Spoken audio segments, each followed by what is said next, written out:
Welcome to Center for Spiritual Living, La Crescenta, where it's our dream to help you build and manifest your dream. And I want to thank you for your tithes and offerings and support in these times as the closure of our center draws on and on and on. It's been a little bit difficult, so everything you've done for us and continues to do is just very much appreciated. And today, supporting me on the platform is Lainey Clevenger White, practitioner emeritus, and Cecilia Sellis, who is our soloist.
Good Sunday morning. My name is Lainey Clevenger White. I'm the practitioner on duty today, and I welcome you with an open heart, and I know that we can feel your presence. We appreciate your presence here in spirit, and we know that that presence is filled with love.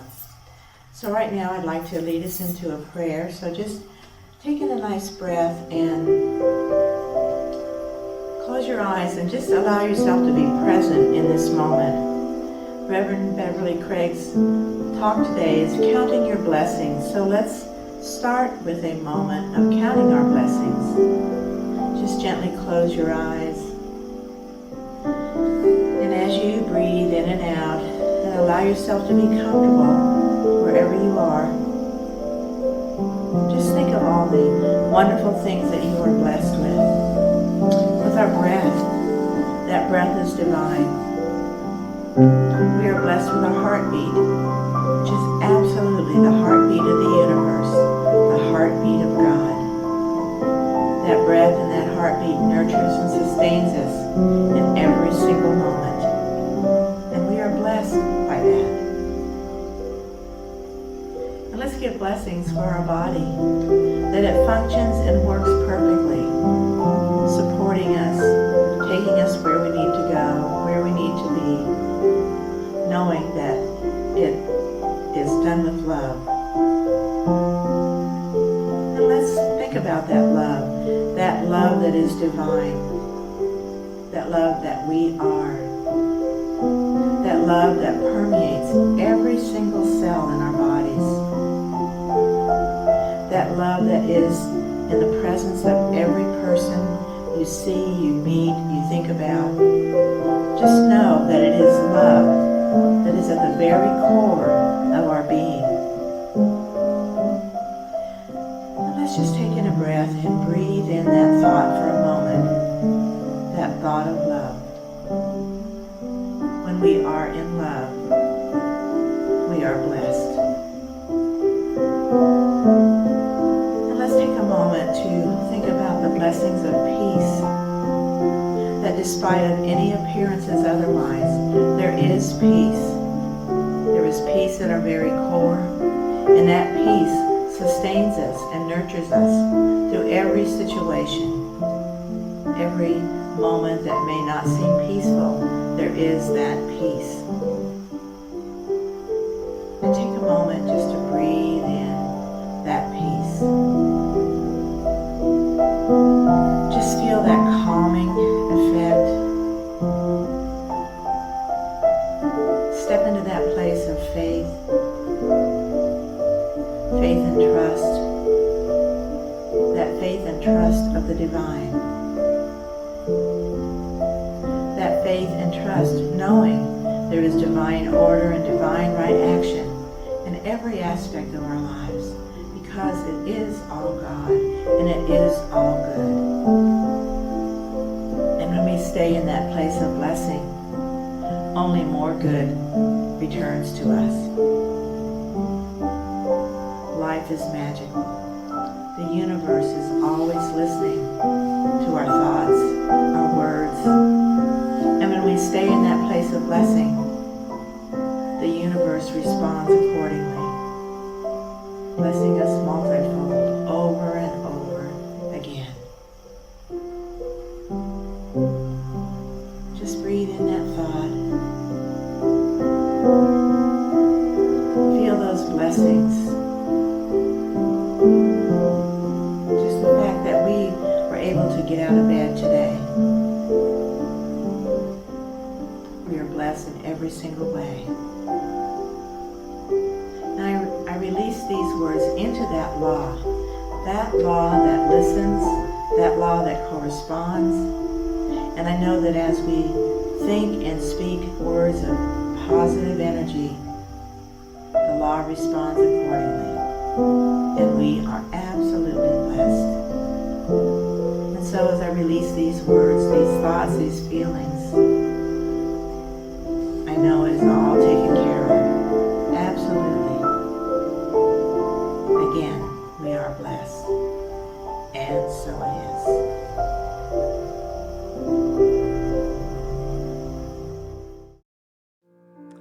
Please join me in singing, And So It Is.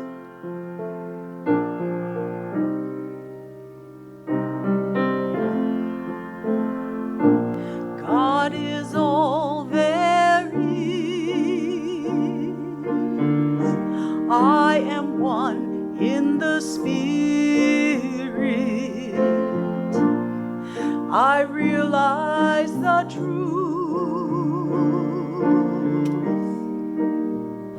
and I speak it. I am thankful for it all. I release it, I let it go. And so it is, and so it is.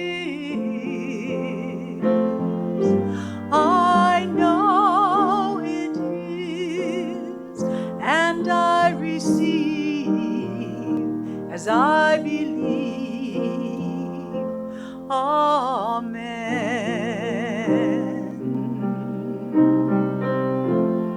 Amen.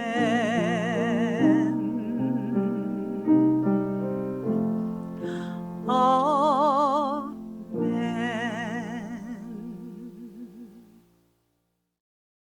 And now I'd like to share with you our reading from the Science of Mind. This is from the Science of Mind Glossary, page 577, paragraph 8. A blessing is a constructive thought directed toward anyone or any condition. You bless a person when you recognize their divinity. You bless a business when you think correctly about that business. And from The Science of Mind, Ernest Holmes, page 154, paragraph 1. Every day and every hour we are meeting the eternal realities of life, and in such degree as we cooperate with these eternal realities in love, in peace, in wisdom, and in joy, believing and receiving, we are automatically blessed. Our prayer is answered before it is uttered. And so it is.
Our lesson today is count your blessings. And I'm reminded in the apartment where I live, and I've lived for 20 years now, I've had 3 floods. And every time I've had a flood, I call the fire department and I tell them to bring a sump pump. And I tell them, please don't come with bells and whistles. But one of the floods, I was standing in about 2 inches of water. And the fireman was there, and I was commiserating. And he said to me, "Are you counting your blessings?" And I was taken back because he was right. Even with the flood, I had a roof over my head, I had a car, I had a job, I always had enough to eat, I had friends and family, and bring that up to present time, the same circumstances. So he reminded me, it was interesting that a fireman had to remind me to count my blessings. But the other part of that that's quite funny is when they first arrived, they didn't have a sump pump. So they called for a truck that did have one, even though I'd told the dispatcher that. By the time everything was in place, I had 7 handsome firemen in my apartment. And so I said to them, see what I'll do to get 7 handsome firemen here? And one of them said, do you want to know who of us is married? And so, or single or available? And that brought some humor to the situation as well. So today, when we talk about counting blessings, particularly in this month of Thanksgiving, I'm going to share with you some words from Joseph Campbell. He was born March 26, 1904, and he passed away on October 30th, 1987. He was an American professor of literature at Sarah Lawrence College, and he worked in comparative mythology and comparative religion. His work covers many aspects of the human experience. Campbell's best-known work is his book, The Hero with 1,000 Faces, in which he discusses his theory of the journey of the archetypal hero shared by world mythologies. And the world mythologies, he has so many interpretations of those. Since the publication of The Hero with 1,000 Faces, Campbell's theories have been applied by a wide variety of modern writers and artists. His philosophy has been summarized by his own often repeated phrase. I want you to hear this, and I want you to embody these words. Follow your bliss. He gained recognition in Hollywood when George Lucas credited Campbell's work as influencing his Star Wars. His approach to folklore topics such as myth and his influence on popular culture has been the subject of criticism, including folklorists, academics in folklore studies. He's still very well known, and his works are very well studied. So here are his words. How are your math skills? As the American author and philosopher Eric Hoffer says, the hardest arithmetic to master is that which enables us to count our blessings. That could be because we're too busy counting what we don't have or what we feel we lack. But now there's a scientific evidence that counting your blessings is actually good for your health. In one study, some college students were divided into 2 groups and instructed to keep a diary. One group was told to write about the things they were thankful for each day, while the other group was told to write about any problems or simply routine events. Researchers found there were fewer illnesses among the thankful group, and that group also reported exercising more and being supportive of others. Similar results were also found in other studies. These experiments demonstrate the mind-body connection. Your thoughts can actually affect your body. When you are focused on the positive, counting the blessings in your life, your body naturally produces the feel-good chemical serotonin, resulting in a feeling of calm and well-being. But when you focus on your lack or the negative side of things, you are likewise draining your body of energy and no serotonin is released. So why not follow the lead of that old Irving Berlin song? When I'm worried and I can't sleep, I count my blessings instead of sheep. And I fall asleep counting my blessings. And now I'm going to share with you counting your blessings. If you woke up this morning with more health than illness, you are more blessed than the million who will not survive this week. If you've never experienced the danger of battle, the loneliness of imprisonment, the agony of torture, or the pangs of starvation, you are ahead of 500 million people in the world. If you can attend a church meeting without fear of harassment, arrest, torture, or death, you are more blessed than 3 billion people in the world. If you have food in the refrigerator, clothes on your back, a roof overhead, and a place to sleep, you are richer than 75% of this world. If you have money in the bank, in your wallet, and spare change in a dish somewhere, you are among the top 8% of the world's wealthy. If your parents are still alive and still married, you are very rare, even in the United States. If you hold up your head with a smile on your face and are truly thankful, you are blessed because the majority can. The majority can, but most do not. If you can hold someone's hand, hug them, or even touch them on the shoulder, you are blessed because you can offer a healing touch, which is off limits these days, isn't it, because of the virus. If you can read, you are more blessed than over 2 billion people in the world who cannot read at all. So count your blessings and remember to pass blessings along, silently or out loud, to remind everyone else how blessed we all are. Whenever I write an email, I always sign it, love and blessings. Now, there are those who say you can't bless anybody. There is a very well-known metaphysical teacher who says you can't bless anybody because only God can bless people. But we are divine, unique expressions of God, and therefore we can bless people. And I say it often. If someone pleases me, I just say, bless you, my child.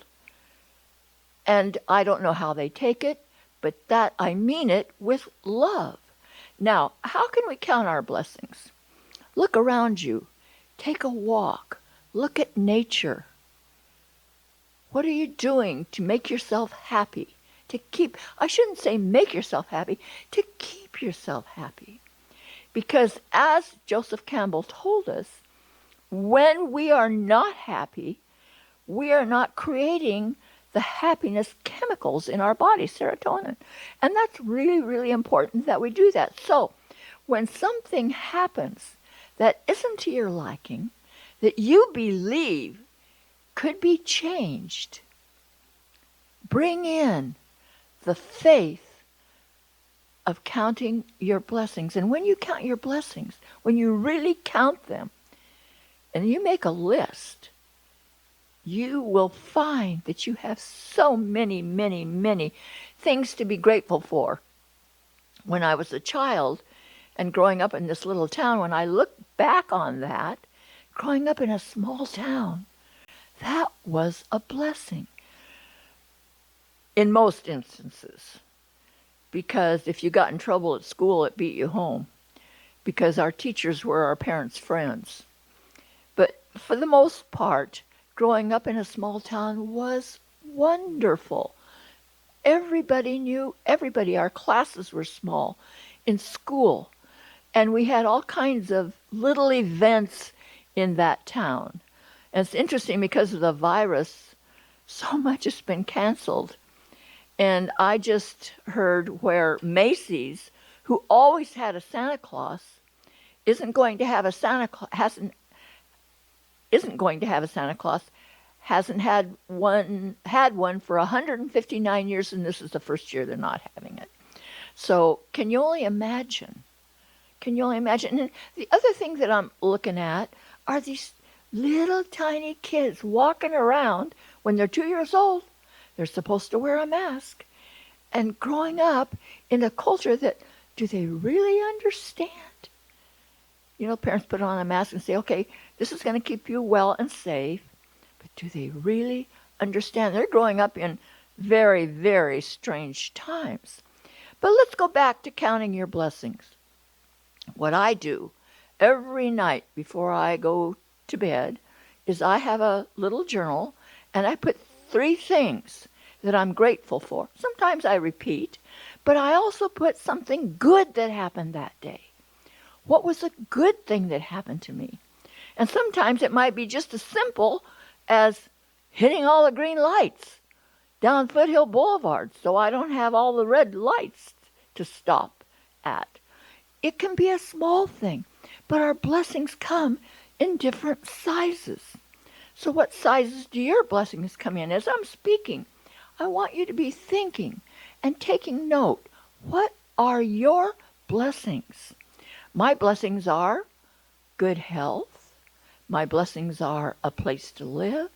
My blessings are a car to drive. My blessings are this center that I love. And working as a minister, I don't call it a job because I really, really, really enjoy what I'm doing. And in these times, Reverend Emma, who is a minister on this campus as well, we were talking. That's what we do right now.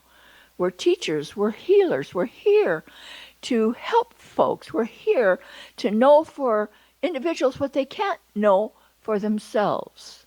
I've been speaking to one of our practitioners in Montana, Anthony Kelson, and this man knows principle. All of our practitioners do. And Anthony and I like to talk and discuss principle and discuss how it actually works. So let me just give you a reminder of how it works. There is the divine law of mind. Our thoughts are things. Our thoughts are things. And so when we are careful what we think into the divine law of mind, because the divine law of mind is like an order taker. It's going to give right back to you what you've been thinking about. Wayne Dyer quote that I like so much, you get what you think about all day long. So when you find yourself in circumstances that are not to your liking, count your blessings that you can change your thought, change your thinking, change your life. That is our religious science philosophy. And I encourage you to pay close attention to principle, my friends, because there is principle in everything. There is principle in everything. And I'm reminded as I'm speaking to you, there was a minister in Kansas who had a congregant, and this woman complained all the time. And so he was going to appease her, he believed, and he asked her to make a list of everything she wanted changed in his church. And she gave him a list, and he did everything and crossed them off one by one. And he gave it back to her, and he said, "Look, I've completed your list." She gave him another list. So the blessing in that was, this is Pastor Will Bowen. He wrote a book called A Complaint-Free World. It's a great book. I encourage you, if you haven't read it, but take to heart. Don't complain. Take into your life that blessing of changing your thinking, changing your life to that life that you're choosing to live. We are so blessed. And one of the things we're blessed with is our divine creativity. People invent so many interesting things. I have a friend who invented a little gadget, a little plastic gadget, that before you put your socks in the washing machine, you stick them together in this little gadget, and they won't get lost. You know, there is kind of a joke about what happens to that sock you can't find. I have no idea. I have a couple I can't find. But this little gadget that he created can be put in the dryer as well. So we do have divine creativity. What is your creativity? God gives us all skills. Every single one of us. Every single one of us can invent if we choose to. And things that will help humanity. But in the meantime, my friends, I encourage you to count your blessings. Count your many blessings. Name them one by one. Have a gratitude list. Make a gratitude list. When you find yourself in a situation you don't like, then start writing a gratitude list. And that will bring you right out of it. Totally out of it. And so ends our lesson. And now it is time for our offertory affirmation, which will be on the screen to my right. And before we do say that together, I'd like to thank you all for your generous donations to our center. It helps support our needs, and it also in turn supports your needs, because we know that as you give out, it's energy, and as you give out, you receive back multifold. So please say with me our offertory affirmation. Divine love consecrates my gift. It goes forth to heal, prosper, and bless.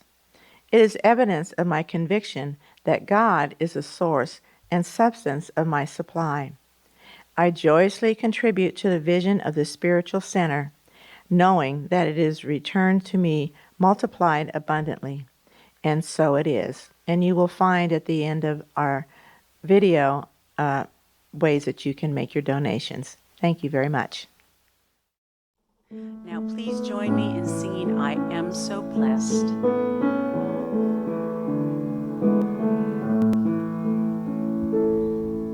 I am so blessed. I am so blessed. I am so thankful for all that I have. I am so blessed. I am so blessed. I am so thankful. I am so blessed. I am so blessed. I am so blessed. I am so thankful for all that I have. I am so blessed. I am so blessed. I am so thankful. I am so blessed. Good morning, and thanks for joining us. It's time for our Sunday Funny. Is computer male or female? A Spanish teacher was explaining to her adult class that in Spanish, unlike English, nouns are designated either as masculine or feminine. House, for instance, is feminine, la casa. Pencil, however, is masculine, el lápiz. A student asks, so what gender is computer? Instead of giving an answer, the teacher split the class into two groups, male and female, and asked them to decide for themselves whether computers should be a masculine or feminine noun. Each group was asked to give 4 reasons for their recommendation. The men's group decided that computers should definitely be female, as in la computadora, because, number 1, no one but their creator understands their internal logic. 2, the native language they use to communicate with each other is incomprehensible to everybody else. 3, even the smallest mistakes are stored in long-term memory for later possible retrieval. And 4, as soon as you make a commitment to one, you find yourself spending half of your pocketbook on accessories for it. The women's group, however, concluded that computers should be masculine, el computador, because in order to get them to do anything, you first have to turn them on. 2, they have a lot of data, but still can't think for themselves. 3, they are supposed to help you solve problems, but half the time they are the problem. And 4, as soon as you commit to one, you realize that if you had waited just a little longer, you could have gotten a better model. The women won. And so it is. And now the benediction. I want you to put your hand on your heart, close your eyes, and make these words your words. Something wonderful is happening through you right now. It's happening through your mind, your body, and every aspect of your life. You think it, you know it, you accept it, you believe it. You are never alone, for God is right where you are, and so it is. So now is the time to join me in singing Let There Be Peace on Earth.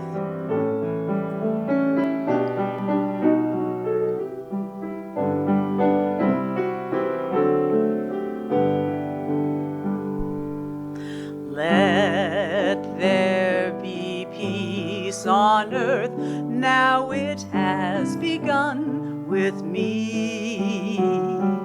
Let there be peace on earth, the peace that was meant to be. With God as our power, united all are we.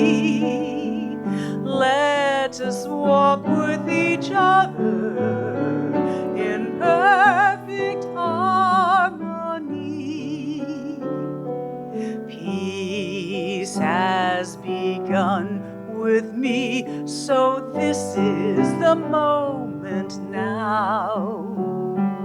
With every step I take, let this be my joyous vow, to take each moment and live each moment in peace eternally.